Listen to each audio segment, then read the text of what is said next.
Բարև հեռուստադիտողներ, օրակարգն է եթերում հանրությանը հուզող հարցերի, նոր մարտահրավերների և ընթացիկ ծրագրերի շուրջ թեմատիկ քննարկումներով և վերլուծություններով։ Անցած հանգստյան օրերին հայկական լրատվական տեղեկատվական դաշտը բոլորովին հանգիստ չէր։ Ստեղծված իրավիճակը կփորձենք պարզաբանել մեդիա փորձագետի հետ, իսկ մինչ այդ դիտենք տեսանյութ։ Արցախցի Աննա Մանգասարյանը Արցախից գնացել էր Երևան իր մայրիկի մահվան տխուր առիթով։ Աննան բլոկադայի պատճառով չի կարողանում վերադառնալ տուն իր 13 տարեկան աղջկա մոտ։ Ամանորյա տոները Լարիսան դիմավորեց առանց մայրիկի, հայրիկի հետ։ Սնունդը դեռ կհերիքի, բայց ելնելով ստեղծված իրավիճակից այն էլ շուտ կվերջանա։ Խանութներում կենցաղային և բարենային ապրանքներ համարյա չկան։ Վերջին օրերին Լարիսան հիվանդ էր և ամբողջ քաղաքի դեղատները շրջելուց հետո մի կերպ ցավազրկող են գտել։ Մայրիկի բացակայության պատճառով անչափահաս Լարիսան ստիպված է առաջին անգամ ինքնուրույն լուծել կենցաղային խնդիրները։ Մայրը Աննան ասում է, որ կարոտն ուղղակի խեղդում է։ Բազմաթիվ ընտանիքներ անհամբեր սպասում են ճանապարհի բացվելուն և իրենց մտերիմների հետ վայրկյան առաջ վերամիավորվելուն։ Արդեն 29 օր է ես Ստեփանակերտում եմ գտնվում առանց իմ մայրիկի և դա իմ համար շատ դժվար էր, քանի որ իմ մայրիկը իմ հետ էր ամենտեղ և նա միշտ իմ կողքին էր, բայց այսօր ես կարողացա գտնել իմ մեջ ուժ և պատրաստվեցի գնացի դպրոց առանց իմ մայրիկի օգնության։ Ես կարողացա իմ մեջ ուժ գտնել և գնալ դպրոց և հուսով եմ, որ այս ամեն ինչը շուտ կվերջանա և իմ մայրիկը շուտով կգա։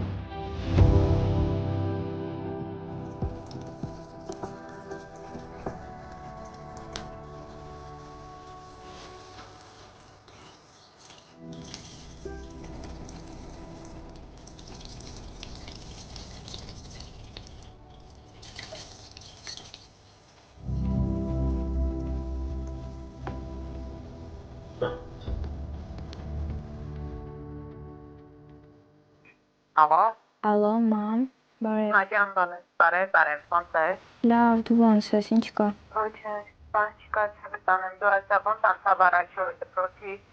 Նորմալ, առավոտ գնացի դպրոց, դասեր սարեցի, հիմա եկել եմ տուն, տանն եմ։ Հա, չեք մնում հայ, արդեն։ Չէ, դե որ հիմա տուն։ Հա, հա,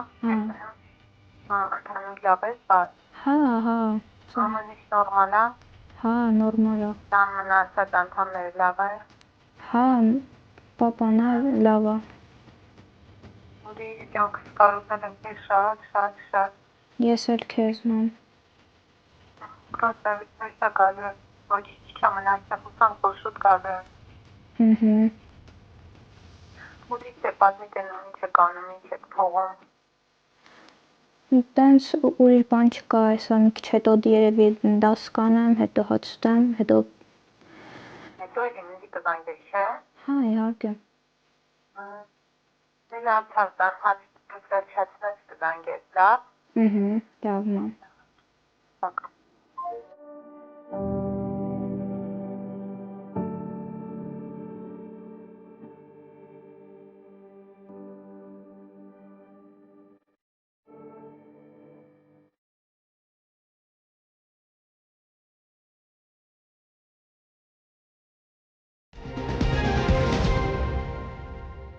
Այս օրերին բոլորս վկա դարձանք գործընթացների, որոնք քաղաքական կուլիսներում տեղի ունեցող իրադարձությունները արագ տեղափոխեցին տեղեկատվական դաշտ և բավականին սրընթաց զարգացումների բերեցին։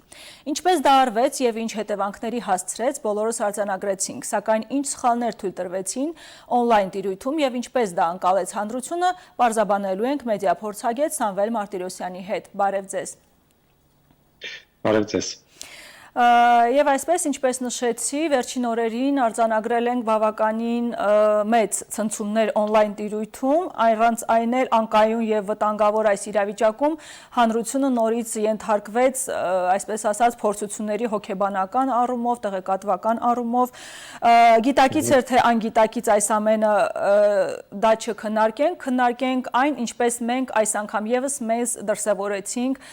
այս դաշտում։ Ինչքանով դուք հետևեցիք և ինչ արդյունքներ արձանագրեցիք։ Իրականում ես չպետք է ձեզ բացատրեմ, որ իրավիճակը բարդ է և պարզ է, որ ամենաբարդը հենց արցախցիների ուսերին է, որտեղ հոգեբանական բացի նյութական դժվարություններից նաև լուրջ հոգեբանական ճնշում կա ու պարզ է, որ օրինակ թշնամին այդ ճնշումը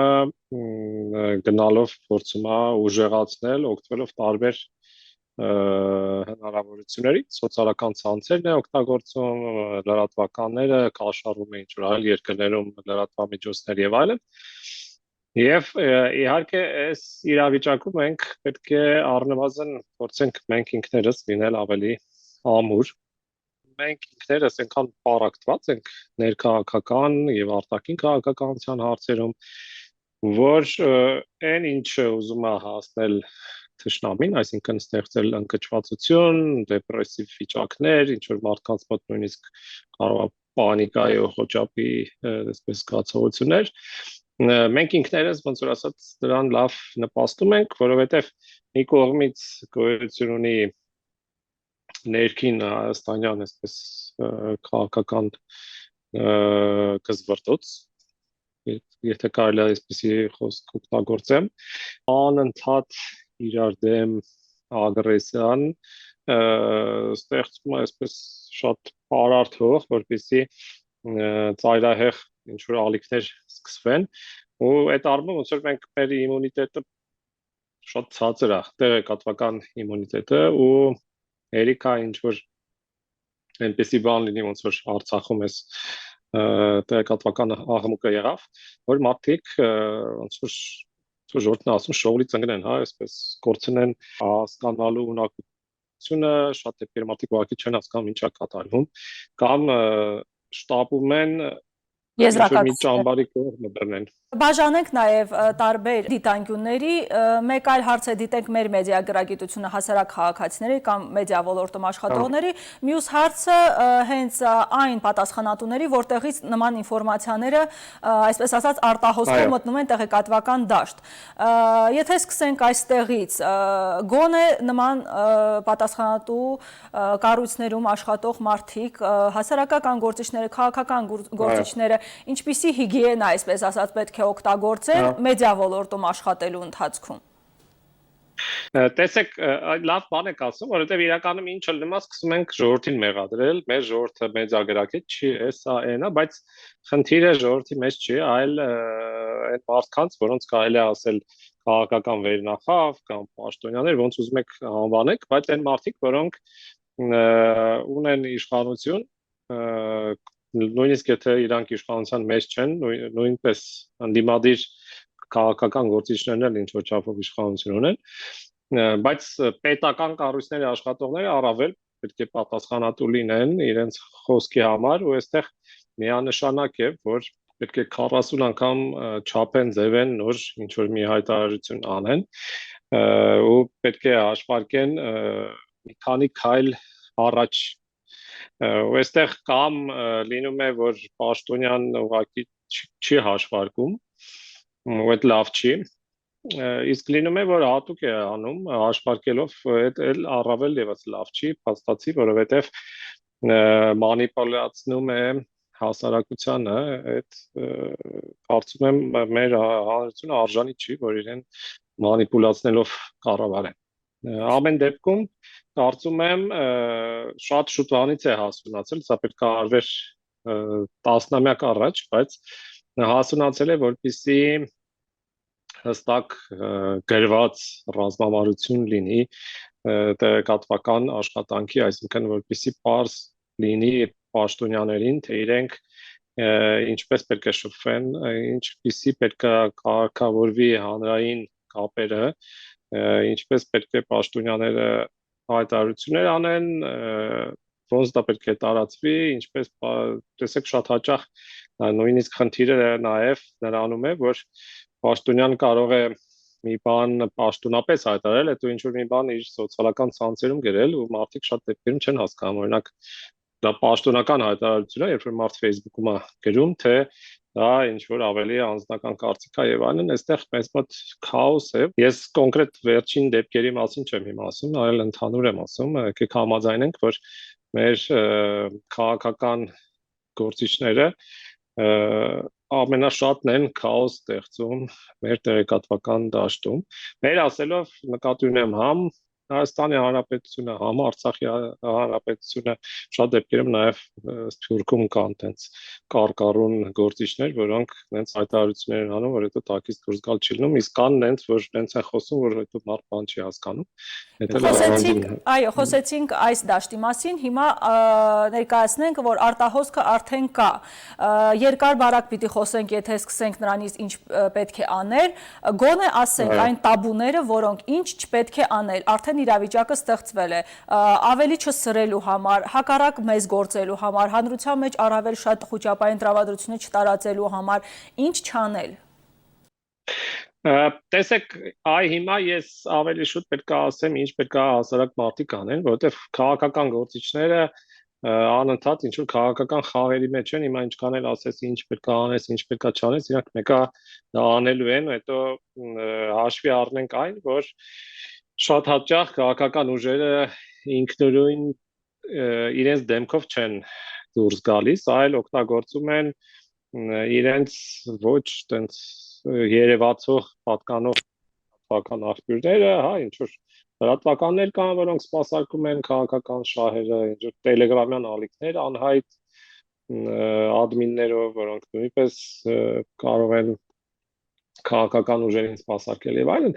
Այստեղ ես ավելի շուտ կասեմ, թե հասարակ մարդիկ ինչ պետք է անեն, այսինքն այստեղ մենք գալիս ենք արդեն նրան, որ մի քանի կարևոր բան կա, հաշվի առնելով, որ մենք խաղաղ վիճակում չենք ապրում։ Այսինքն, եթե մենք ապրեինք ինչ-որ տենց խաղաղ Լիխտենշտեյնյան կամ Լյուքսեմբուրգյան կյանքով, ես կասեի տենց ամեն մեկը ձեր կյանքով ապրեք եւ այլն, բայց մեր վիճակում, երբ որ մենք համ ունենք բառացի թշնամի էլ մեկը չէ, ու ունենք նաեւ ներքաղաքական այնպիսի պայքար, որ համարյա մոտ է ցավոք սրտի քաղաքացիական պատերազմին, ոնց որ թութու դրան չի հասնում, բայց էմոցիոնալ դաշտում շատ ծանր է վիճակը։ Այստեղ մենք պետք է մի երկու բան ինքներս մեր համար որոշենք, էլի առաջինը այն է, որ եթե ինչ-որ մի բան հաստատ չգիտենք, համոզված չենք, երևի թե չարժի սոցցանցերով տարածել։ Սա վերաբերում է ինչպես թշնամու հետ կապված նյութերին, այնպես էլ մեր ներքին քաղաքական կյանքին։ Երկրորդը, որը մի քիչ շատ ավելի բարդ է նկարագրել, բայց այն է, որ պետք է փորձել սեփական ներքին, այսպես ծանր վիճակը չլցնել ուրիշների գլխին կամ ուսերին դնել, հա, որովհետև բարձա, որ անում եք ինչ որ ձևով ծանր եք տանում այս իրավիճակը, եւ ենթագիտակցորեն շատ հաճախ մարդուն ավելի հեշտ է իր ներքին վիճակը թեթևացնել, դա ուղղակի սոցցանցերում վերցնել ու ուրիշների գլխին այդ ամեն ինչը լցնել, գրել, որ ասենց շատ վատ է ամեն ինչ, Ժորժան ավելի վատ դառնելու եւ այլն, ու ստացվում է, որ մարդ իր ներքին հոգեկան ինչ-որ վիճակները փորձում է թեթևացնել ուրիշների կյանքը բարդացնելով։ Երևի թե հիմա եկել այն ժամանակը, որ մենք պետք է փորձենք մի քիչ նաեւ մտածել մեր շրջապատի մասին ու այդ նեգատիվը փորձել չլցնել անընդհատ դուրս։ Թվում է թե ինչ-որ պրիմիտիվ բան եմ ասում, բայց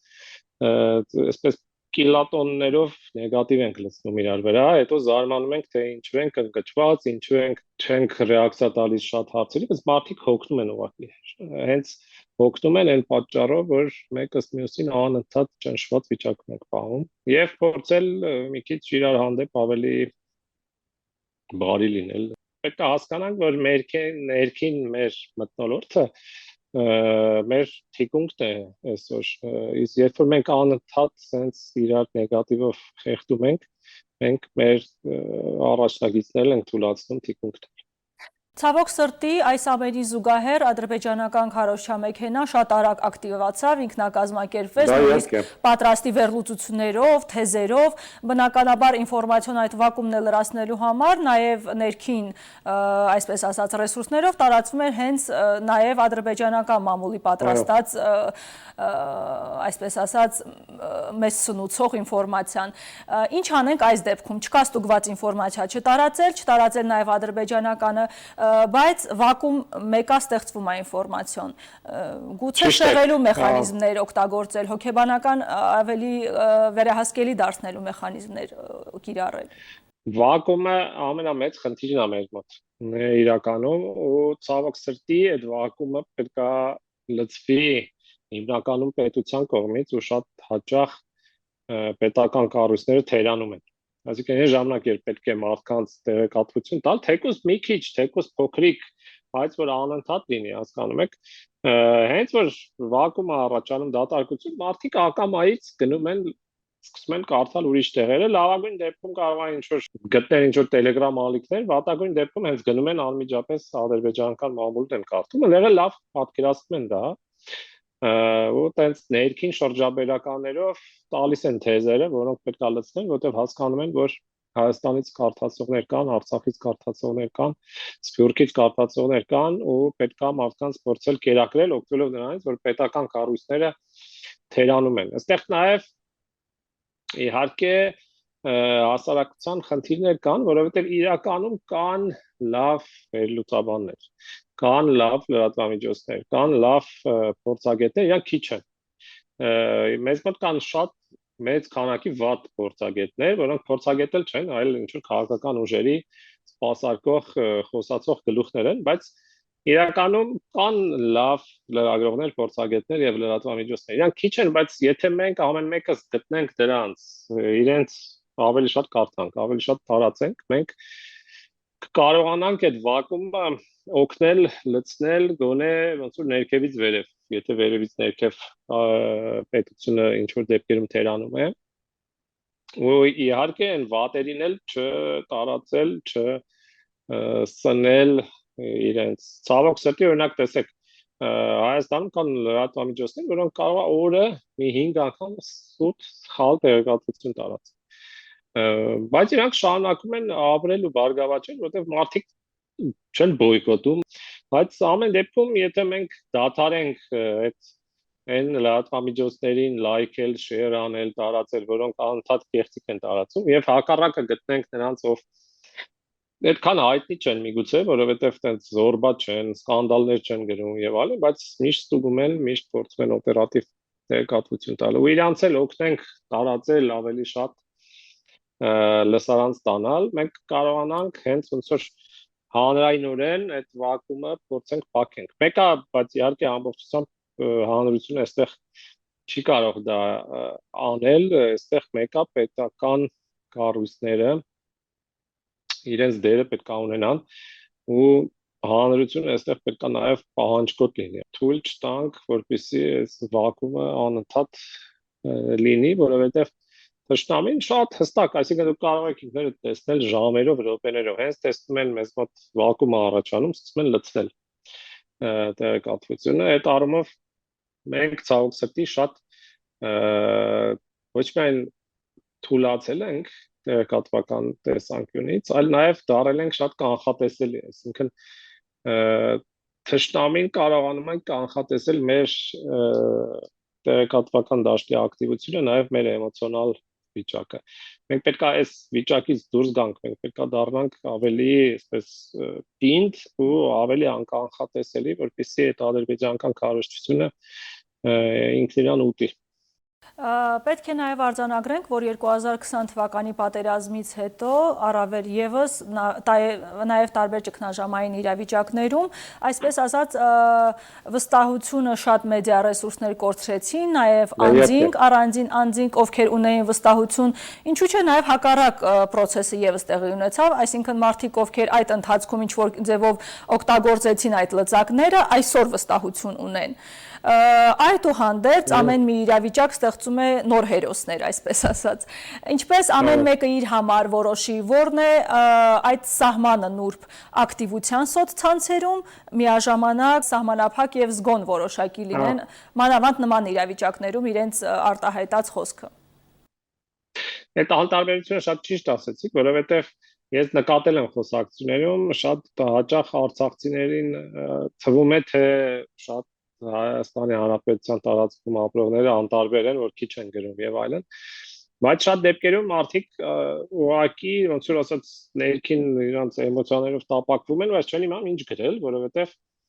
վախենում են սխալ բան գրեն, չեն հասկանում ինչա կատարվում շատ դեպքերում։ Դա անտարբերություն չի, այլ մարդկանց մեջ ինչ որ ուղղակի ոնց որ արգելակներ են։ Չվնասելու սկզբունք, այսինքն եթե Հա, չվնասելու շատ չվնաս դեպքերում էլ մարդ ասում է, «Խա չեմ հասկանում ինչա կատարվում, որ ինչ գրեմ»։ Իսկ հենց այնց հելնել գրել բան չեմ հասկանում, դա էլ լավ չի, էլի։ Ինչպես նոր խոսում էինք, տենց ոնց որ ստացվում է դու ուղղակի մարդկանց ավելի շփոթացնում ես քո շրջապատին։ Նես որ այստեղ հեշտ տեղատոմս կա, այսինքն սոցցանցերում փորձել գտնել ողջամիտ ֆելոկ մարդկանց եւ իրենց ոնց որ ասած օգնել դառնալ ավելի լսելի, իսկ լաչարներին ու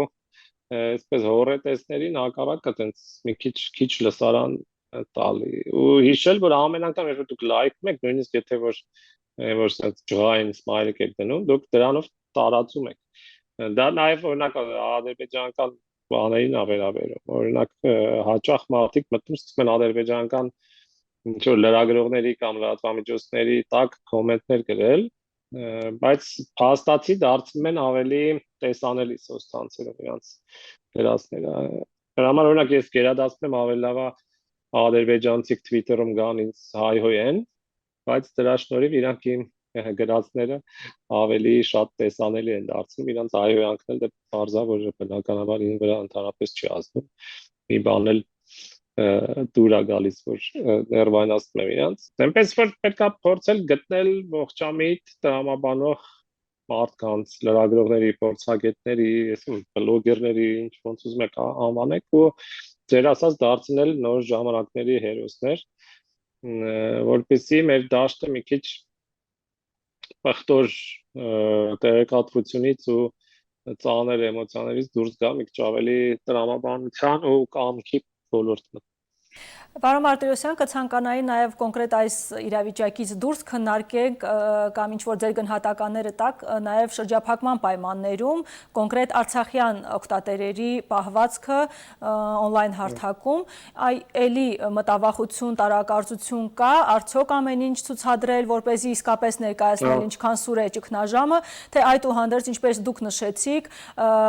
ինֆորմացիա չտալ ավելորդ, զուսպ լինել, չներկայացնել այն ամենը, ինչ կատարվում է, թե կենցաղում, թե խանութներում, թե քաղաքում, թե ընդհանրապես մարդկանց հոգեվիճակում։ Այստեղ եւս շատ նուրբ սահման կա։ Ճիշտ է, ու ինձ մի քիչ տակ տեղից դժվար է խորհուրդ տալ ձեզ։ Ես հասկանում եմ, որ շատ բարդ է շրջափակման մեջ ապրելը։ Բայց տեսեք, իմ կարծիքը այստեղ այսպեսին է, որ հայկական լսարանի համար իհարկե շատ ավելի մեզ Հայաստանում, Հայաստանի Հանրապետությունում ավելի լավ է լսել, որ դուք տենց պինդ ամուր եք։ Բայց արտաքին լսարանի համար ոչ իմանալ թաքցնել պետք չի, պետք է ցույց տալ ծանր իրավիճակը։ Դրա համար օրինակ ես ինքս նույնիսկ ընդհանրենք օրինակ Facebook-ում ու Twitter-ում լրիվ տարբեր ձև եմ գրում, հա, այսինքն Facebook-ում ես գիտեմ, որ ինձ հայեր են կարդում եւ բարձա որ տենց ընկճացնող բաներ չեմ գրում բայց Twitter-ը ամբողջությամբ նվիրել եմ նրան որպեսզի արտաքին լսարանին ցույց տամ Արցախի ծանր վիճակը եւ կարծում եմ շատ կարեւոր է ու կան արցախցիներ շատ որոնք շատ ակտիվ են Twitter-ում ու տենց լավ էլ անգլերենով անում են ու շատ կարեւոր է որպեսզի աշխարհը տեսնի որ դուք ծանր վիճակում եք գտնվում հայերին պետքա տեսնել որ դուք պինդ ու ամուր եք ու այդ ես համոզված եմ որ այդպես է աշխարհին պետքա հակառակը ցույց տալ բայց այստեղ պետքա մի քիչ խորամանկ լինել Եվ վերջում թերևս եզրափակելով մեր այսօրվա զրույցը մենք գիտենք իսկապես մեր բարեկամների, հարազատների, ծանոթների միջոցով, որ իսկապես Հայաստանի Հանրությունը, նաև Սփյուռքի Հանրությունը բնականաբար անտարբեր չէ, ինչի վկայությունը նաև բոլորի կողմից տարածվող տարբեր ակցիաների մասին հայտարարությունները, որոնցից մեկը տեսանք նաև այսօր ձեր Facebook-յան էջում հանուն Արցախի, նման կոչերով կարելի է լցնել այսպես ասած այդ նույն վակումը, որ նշեցի ինֆորմացիոն, տարբեր ակցիաներով, տարբեր նախաձեռնություններով, հումանիտար ակցիաներով, ինչով կարող ենք, ինչպիսի մեսիջներ կարող ենք էլի ներքին սպառման համար, կարծում եմ, ինչու՞ չէ նաև Սփյուռքի համար մեր միասնականությունը հաստատող մեսիջներ ուղարկել։ Տեսեք, այստեղ այն բանն է, որ ամեն մեկը ինքը կարող է ինչ-որ մի բան մտածի, մենք այստեղ ոնց որ մի քանի ուղղությամբ պետք է աշխատենք։ Առաջինը պետք է փորձենք մեր միասնականությունը ինչ-որ մթնոլորտ ստեղծել միասնականության։ Երկրորդը արցախցիները պետք է անընդհատ տեսնեն, որ իրենց մասին մտածում են ամբողջ աշխարհի հայերը, կապ չունի Հայաստանի Հանրապետությունում են, թե Սփյուռքում, եւ այդ շատ կարևոր է։ Այսինքն պետք է ցույց տալ մարդկանց թվում է, որ մենք տենց Պարզա չէ, որ մենք Արցախի մասին մտածում ենք, բայց երբ որ մարդ շրջափակման մեջ է գտնված, իրան դա միշտ չի պարզ, պետք է ցույց տալ։ Այդ ակցիաները կարևոր են արցախցիների համար։ Եվ իհարկե պետք է լինեն ու կան սփյուռքահայերը անընդհատ ակցիաներ են անում, բայց կարծում եմ պետք է ավելի շատ լինեն։ Պետք է լինեն ակցիաներ ճնշող, դա կարող են լինել նաև ՀՀ-ի տարածքում, այսինքն միջազգային կառույցների ճնշող, այսինքն ճնշել ասելով նկատի ունեմ այսպես որպեսզի ցույց տրվի, որ իրենք պետք է աշխատեն, իրենք պետք է գործեն, իսկ Սփյուռքում դա կարող են անել շատ ավելի միգուցե ագրեսիվ ձևով, որովհետև սփյուռքահայերը շատ երկրների քաղաքացիներ են եւ կարող են իրենց կառավարություններից պահանջել ավելի կտրուկ քայլել, այլ ոչ թե ինչ-որ անընդհատ մտահոգություն հայտնել, այդ մտահոգությունները արդեն հոգնել ենք լսել։ Այնպես որ ակցիաները այդպես տարբեր ուղղություններով պետք է գնան, որպեսզի մի կողմից մենք համաշխարհին ցույց տանք, որ մենք այստեղ քնած չենք ու իրանք էլ չպետք է քնեն, ու երկրորդը որպեսզի մեր ներքին մթնոլորտը առողջանա։ Շնորհակալություն, պարոն Մարտիրոսյան, հետաքրքիր հարցազրույցի եւ տեղին խորհուրդների վերլուծությունների համար։ Լավ, ինձ եղեք։ Այն, որ Արցախի հասարակությունը միասնական է, գործում է եւ փորձում է փոքր նախաձեռնություններով թեկուզ օգտակար լինել կարիքավոր խոցելի խմբերի համար, վկայում է նաեւ այն տեսանյութը, որը օրերս պատրաստել է մեր գործընկերուհին Դիտենք, իսկ ես ձեզ հրաժեշտ եմ տալիս։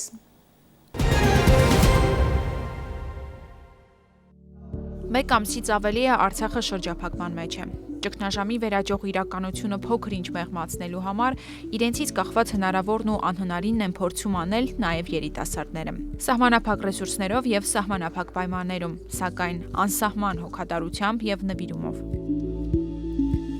Իրավիճակից ելնելով ստեղծվել է մեկ ընտանիք հասարակական նախաձեռնությունը, որի նպատակն է օգնել ծանր կացության մեջ գտնվող եւ օգնության կարիք ունեցող անձանց եւ ընտանիքներին։